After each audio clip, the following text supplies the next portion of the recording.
Што мислите? Си отиде во Гепек?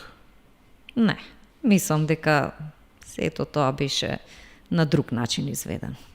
Бевте министерка за МВР, одлично ги познавате состојбите и таму, но и начинот на функционирање. Ке се дрзнам и ке се дозволам да ви го поставам прашањето, како си отиде Груевски? Или како избега Груевски? Па, еве, и јас ке се дрзнам и ке си дозволам да ви одговорам. Мислам дека си замина како што ви одите на одмор во странство. Дека имаше помош. Само не со авион, туку со автомобил. Малце потешко веројатно да се организира со авион, па веројатно нема толку време.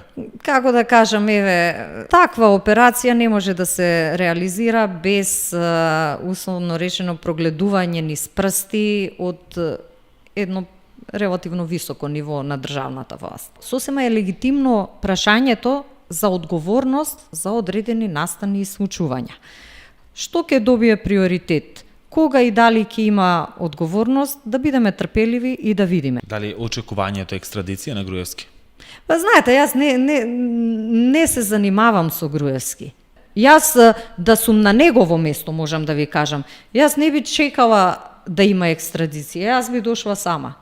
Значи, нема сама да го дозволам да бидам ставена во една постапка на екстрадиција. Сама ќе го фатам првиот авион и ќе дојдам и ќе се борам